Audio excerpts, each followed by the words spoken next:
Hi Pisces! This is Pisces Hub. Welcome to my channel. So for today's video, gagawa tayo ng weekly reading for Pisces para sa linggong ito from July 15 to July 21, 2024. Okay, so alamin natin kung ano yung mga posibleng mangyari for Pisces sa linggong ito gamit ang ating tarot card and the keeper, the fortune telling card po. Okay, so reminder lang po na ito ay general reading, so pwede pong mag-resonate, pwede pong hindi. Pag hindi po tugma sa'yo, wag pong ipilit, okay? So, alamin natin kung ano mga posibleng mangyari for Pisces sa linggong ito. Mga gabay, mensahe po ng ating cards for Pisces from July 15 to July 21, 2024, okay? And wala po tayong gender specific, babae, lalaki, LGBT ay pwede po sa lahat ng energies na lalabas dito. Kahit ma-feminine or masculine man ay pwede po sa lahat ng gender po, okay? Kahit sino man yan, basta tugma siya sa sitwasyon natin dito sa ating card state lang, okay? So, ano po yung mga posibleng mangyari for Pisces sa linggong ito from July 15 to 21, 2024? Ano po ang mga posibleng mangyari sa our Pisces sa linggong ito? Mga gabay, mensahe. Ito muna gamitin natin to, okay? Ano po ang mga posibleng mangyari for Pisces sa linggong ito? Oh, Knight of Cups. There's something na darating. Receive some... Oh! The Star. Some parang wish fulfillment, Pisces. Parang it's like a gift or reward na magbe-benefit ka or ikakasaya mo. Okay? Kasi the star is like a dreams do come true. Like mga bagay na gusto mo, mga pinangarap mo, mga hinihiling mo, mga minamanifest mo, mapa-material man na bagay or mapa-emotional kasi meron tayo ditong Knight of Cups. Cups is all about emotions, okay? So, pwedeng love, pwedeng achievement in life, okay? Na, kumbaga, ikakasaya mo. More on emotion, okay? Andun yung grateful, being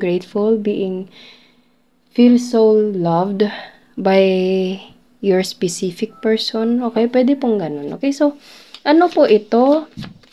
Ano pa po ang message niyo po for Pisces sa linggong ito? Mga gabay, mensahe po for Pisces para sa linggong ito. Oh, the Lovers. Love. Okay, so, specifically love or someone na karelasyon mo, mahal mo sa buhay, okay? So, pwedeng ikaw yung makakatanggap o ikaw yung magbibigay, Pisces, na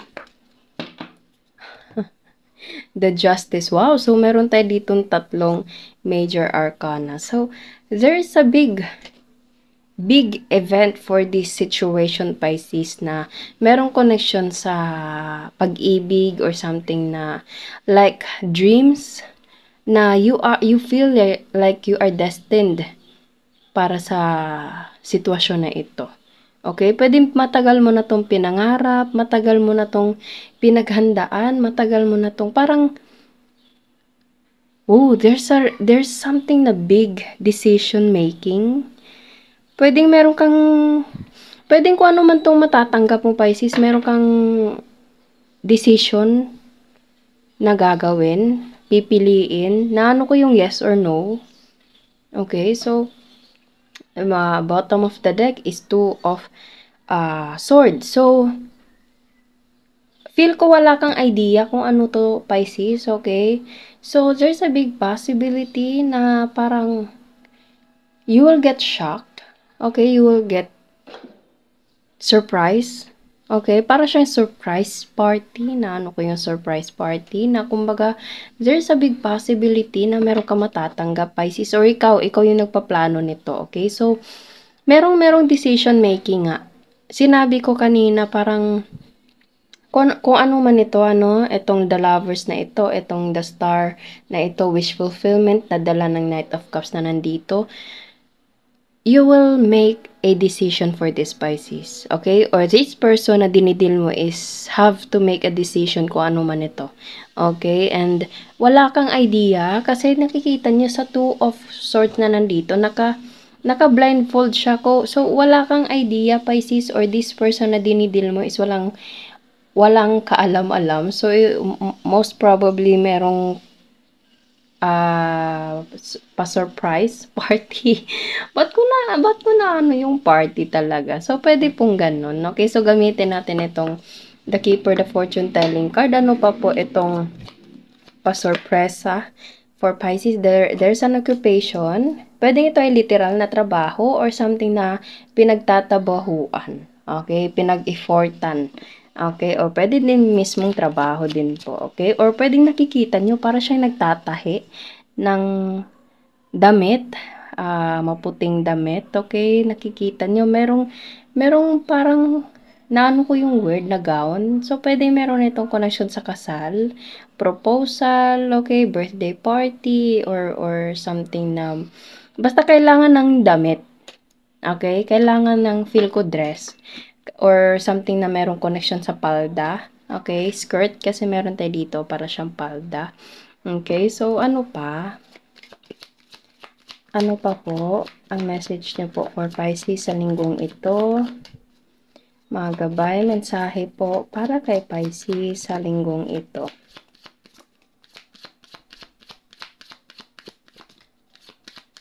Wala ayun, may lumipad, may nag-flip talaga. Message of concern, ito yun. Ito yun, si Knight of Cups and Message of Concern. So, pwedeng matatanggap mo ito, Pisces, habang nagtatabaho ka din. Pwede din pong ganon, okay? So, ano pa?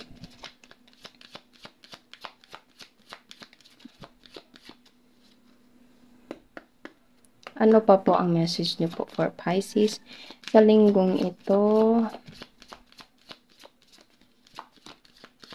Hindi, habang nagsha-shuffle ako sa The Keeper, the Fortune Telling card, parang hindi siya ganun nagbibigay ng message. So, hindi natin pipilitin si The Tarot, the Keeper, the Fortune Telling card. So, gamitin natin itong si The Mystic Red Rose Oracle cards. Okay? Kasi nagbigay na si The Keeper, the Fortune Telling card. So, gamitin itong si Red Rose. Ano pa po ang message nyo po for Pisces sa linggong ito? Mga gabay, mensahe po para kay Pisces sa linggong ito. Ayan. So, may nag-flip. Separation, missing you, sadness, bitterness, thinking about you, uncertain future. So, pwedeng ito ay merong connection din sa parang taong hindi mo nakakausap, Pisces, okay? Pwedeng nagmo-moving on ka, you're healing yourself, and meron ka matatanggap galing from your past person. Siguro habang nagtatabaho ka, magugulat ka na lang na bigla siyang nag-message sa'yo, bigla siyang nagparamdam. Pwede din pong ganun, okay? So, ano pa po ang message niyo po for Pisces sa linggong ito? Meron tayo ditong not enough, lacking confidence, self-sabotage, ego, and fear, frustration. So, yes, this person have a lot of things to do. So, yun nga, parang natatakot siya, namimiss ka niya, and bigla kang makakatanggap ng mensahe habang siguro nagtatabaho ka. And pwedeng hinintay mo din to, Pisces. Okay, gusto mong marinig yung side ng taong to. Pero itong taong to is nilamon ng ego, nilamon ng fear, frustrations, pwedeng natatakot siya or natatakot ka, okay? Pero andun yung missing you, thinking about you. So para siyang reconciliation, Pisces, rekindle, okay? So pwedeng it's either this person is hindi ako makapagano. So yun, parang ganun yung sasabihin ng tao or yung taong dinidil nyo, Pisces, na marami siyang gustong sabihin pero hindi niya masabi. Okay? So andun yung takot. Siguro, okay, ramdam ko yung parang hesitations, andun yung baka hindi mo siya matanggap, baka ganito, ganyan, okay? So, pwedeng ito to, justice. So, pwedeng ikaw, yun nga, magbibigay ng decision kung tatanggapin mo ba itong taong to. Yung sinabi ko kanina, yes or no. Okay? And, kung magbabalikan man kayo ng taong to, Pisces, pwedeng ito ay someone na aayusin lahat, okay? And meron nga sinabi ko kanina, nabigla ako doon sa mga skirt, yung mga parang gown, yung mga dress, okay? So, pwede merong ganun din po. Okay, so there's a reconciliation to this person. And seduction, attraction, teasing, hooking up and date, third party, temptation. Pwede din pong merong connection sa ibang parang third party or something na na-tempt itong taong to, and para siyang nakokonsensya. Okay, or you parang this person is still attracted to you, Pisces. Okay? Kasi pwede naman na parang ma-move on na lang siya after your situation together with this person. Pero hindi niya mapigilan siguro. Kaya gusto kanyang i-contact ulit. Okay? Na parang kailangan kanyang makausap. Kailangan kanyang, alam mo yun, hindi siya mapakali. Ayun. Yun yung gusto kong sabihin dito. Hindi siya mapakali. Gusto kanyang makausap, Pisces. Okay? So, this person wants to talk to you and nasa sayo yun, Pisces, kung tatanggapin mo o hindi. Kasi this person, pwedeng, yun nga, natakot na baka hindi mo siya kakausapin. Mabibigla ka na lang, Pisces, makikipag-contact itong taong to, magpaparamdam itong taong to sa'yo. So, at the end of the day, ikaw pa rin yung magde-decide, Pisces, kung ano po yung iaano mo dito sa taong to. And yes, there's a engagement. Sinabi ko kanina, Pisces, about the gown. Okay? About the dress. About something na ano. So, this person, after niyang ayusin, after niyang, kumbaga, after niyang makipag-contact, kung ano man yung sasabihin mo, Pisces, kung mag-yes ka man or what, kumbaga, this person will do everything para maibalik or para, alam mo yun, hindi na siya magkamali ulit. Okay? And there's an engagement ring. So, yun nga, is it a yes or no? It's still up to you. So, magugulat ka na lang, Pisces, na merong makikipag-contact, makikipag-reconnect sa'yo. So, bottom of the deck is there's a date. Get back out there, meeting someone new, setting a date online. So, pwedeng ito ay matatanggap mo through cellphone, okay, online.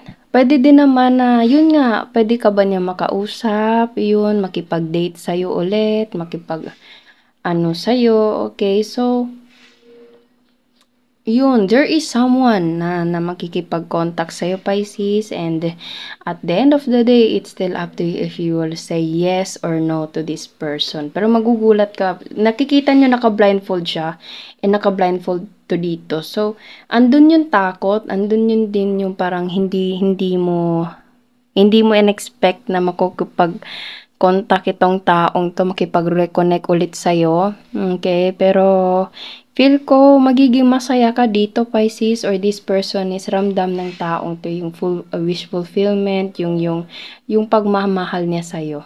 Okay, andito yung pagmamahal. Kaya lang meron nga lang nangyari, and ito yung separation and not enough. Okay, pwede din there's a little bit of seduction from the past, pero andun yung parang pagsisisi, and there's a big possibility of getting a date and engagement ring. Okay, so yun po ang ating weekly reading for Pisces sa linggong ito from July 15 to July 21, 2024 po. Okay, so yun po ang ating reading. Naway nagustuhan niyo po, Pisces. Huwag niyo po sanang kalimutan na mag-like at mag-subscribe po sa ating channel. And click the bell button para ma-notify po kayo sa next videos na i-upload natin. Okay? So, thank you, Pisces, and God bless!